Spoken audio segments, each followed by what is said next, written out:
First Take on this Friday Eve. Max is a little bit of a hot mess, but he'll be able to work through it. How you doing this morning? I'm doing Temperature's well, Molly. good. How are you? Did you get your coffee on time? I did. Anything you need out of your office, or you're good? I know you're not painting me as the person. Please. Stephen A., what's going on? What's going on, y'all? Good morning. How y'all doing? We're good. We're good. All right, let's get into it. Next Tuesday, we'll be in the City of Angels for the season opener for LA Supremacy. But last night, we got a little teaser of the Lake Show. Was happy to be back on the court after all the China controversy. He put up 18 points, 11 assists in 25 minutes. His superstar partner in crime, Anthony Davis, 8 points, 10 rebounds, 8 assists in 28 minutes. Stephen A. Smith, tell me this. How much does AD need LeBron to become a Laker great? Well, listen, you're going to need LeBron to some degree because LeBron's going to be the one handling the ball. He's the best passer in basketball if we're really being honest about it. So we've got to take it into that into consideration. But, when we talk about Anthony Davis in terms of an all-time great Laker, let's take into account Laker lore. Let's think about Irvin Magic Johnson. Let's think about Kobe Bryant. Let's think about the most dominant force of our lifetime in Shaquille O'Neal. Let's think about one of the greatest champions that we've ever seen and the leading scorer in the history of basketball. That's Kareem Abdul-Jabbar. They were all Lakers. And so when we talk about Anthony Davis, make no mistake, he's one of the top 5 players on the planet. He's a superstar. I think that him and LeBron James are the best duo in basketball. But when we talk about Anthony Davis needing LeBron or anybody else to become a Lakers great, well, you could make the argument he's already a Lakers great because he's great and he's a Laker. But if you're trying to compare him to some of the all-timers, Anthony Davis, no matter how great he is, he ain't going to eclipse at least 2 or 3 of those brothers that I mentioned. Anthony Davis needs LeBron James to become a Laker great because, unlike any other franchise, on the Lakers, you must win a championship. And do you know why you must win a championship? Because you can't go back-to-back without the first one. And you know why you got to go back-to-back? Because with no back-to-back, there's no three-peat, a term Pat Riley coined for the Lakers, although his Lakers never won 3 in a row. They won 5 altogether. Later on, Shaq and Kobe did, and then Kobe very nearly did it again. Look, Charles Barkley and many others are pointed to as examples of great players and why there's a whole contingent of people out there, and this is like a flashpoint for this kind of debate in sports, especially in the NBA. Do you need a championship to somehow legitimize yourself as a great player, as among the greatest ever? And for many franchises, you don't. You compete. It just didn't work out. That's not the Lakers. It's just not the Lakers. Stephen A., the Mount Rushmore of the Lakers, that's an exercise in editing. On a lot of franchises, like the Clippers, if you talked about a Mount Rushmore, you'd be like, how do we get 4 guys up on there? With the Lakers, it's like, who do you leave off of this thing? Because Kareem, Magic, Kobe, and Shaq, maybe? How do you leave Jerry West, the logo, off, who did what he did as a player and then as an executive? How do you leave Wilt Chamberlain off, maybe the most dominant force of all time? Forget about guys like James Worthy and Pau Gasol, who are Hall of Fame caliber players, right? It is impossible with the Lakers. And why are some guys on and some guys off, Stephen A.? Wilt and Jerry West didn't win enough championships. That's why they're not on as players.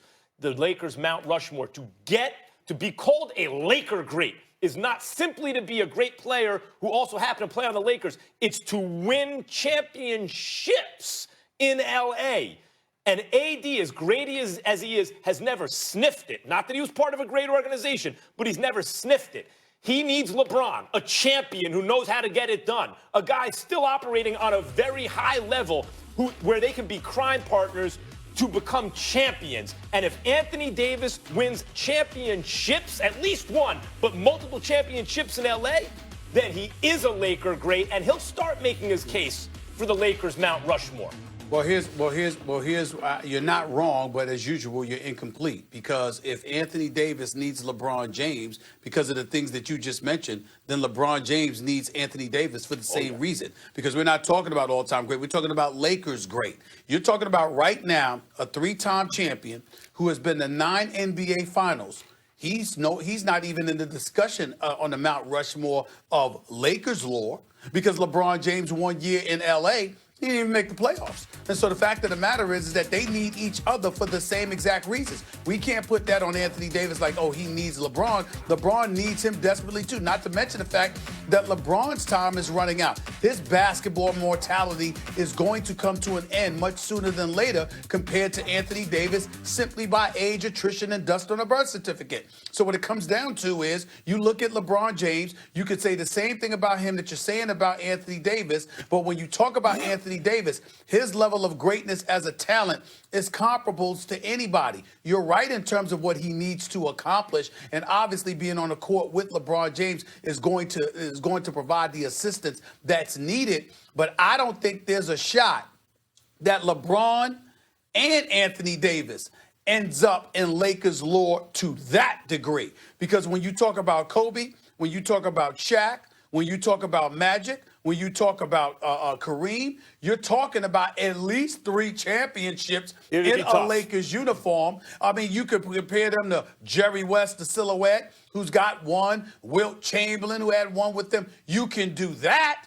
But when you talk about those other 4 guys that I mentioned, excuse me, I don't know how you get to that discussion without a minimum of 2 to 3 championships in a Lakers uniform. By the way, it's going to be tough. And the question was not who needs who more. That's a separate question. The question is, does AD need LeBron to be a Lakers great? And I'm saying right now he does. If you want to expand the discussion and say who needs who more, I think you could legit argue that LeBron needs AD more as a Laker, right? But then step back even from that. LeBron's place in history is secure. He's one of the greatest players ever. He's like nipping at Michael Jordan's heels. It doesn't get better than that unless you're Jordan himself.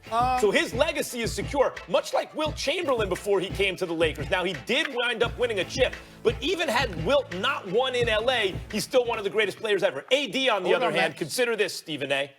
AD, as a package, best power forward of all time, but he's never going to pass Tim Duncan if he's sitting on 0 chips. Tim Duncan's got 5.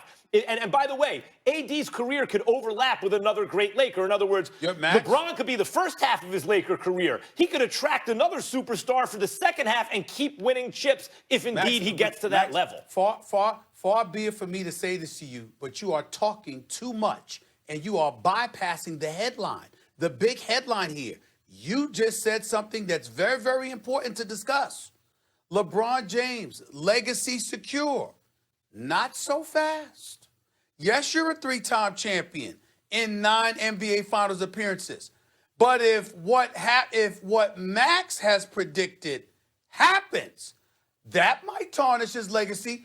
If Kawhi Leonard rolls up in LA and wreaks havoc and bust LeBron's butt in the process of going to another championship and a 3rd NBA Finals MVP like you stated. I'm sorry. LeBron, that legacy you just brought up, that's a big compromise. Now, let's be clear. I'm not predicting that. I'm predicting LeBron will win the MVP. He will win the title. He will wreck shop and remind the world that he is the best on the planet, with the exception of KD, of course. But if Kawhi get the better of him, that's a problem. No, it's not. LeBron has played more minutes than anyone who ever lived who's still an elite player, including Kareem Abdul-Jabbar. And if toward the end of Kareem's career, some inferior center got the better of him because he was ancient, that did not count against Kareem. And LeBron James, at this age, having played this many minutes, this many titles, the whole thing, Olympics, everything, if the best player in the game, Kawhi Leonard, gets the better of him in the Western Conference Finals at LeBron's age, that does not tarnish his legacy one bit. Okay, in fact, guys. it add to it if LeBron plays. All right, the Battle of LA. Yep. This is the part that you're missing, Max. You're right.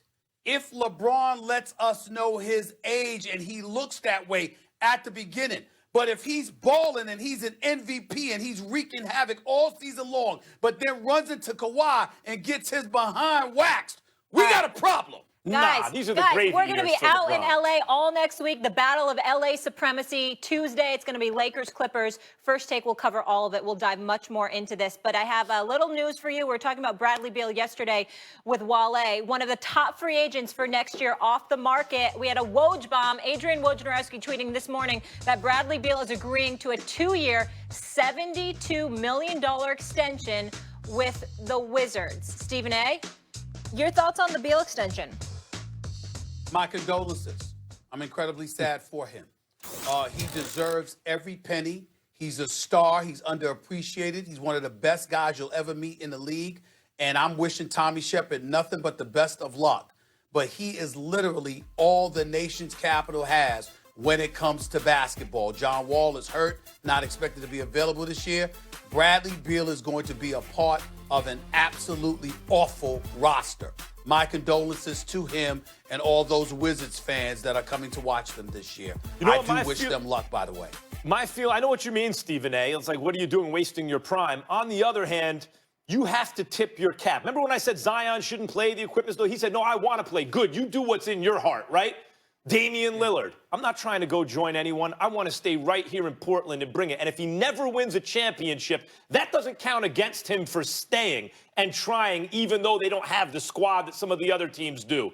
And here Bradley Beal is doing the same thing. This shows a lot of heart. Whether or not it's wise by how you or I or someone else thinks is one thing. But if it makes him happy, I tip my cap. He's trying to get it done in D.C. instead of turning tail and running somewhere else and joining a team. My hat's off to him.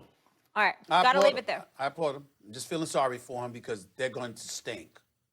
They're going to be terrible. Okay, at least they got the Nationals. It's been an up and down year for the Eagles this season, so is it fair to put Carson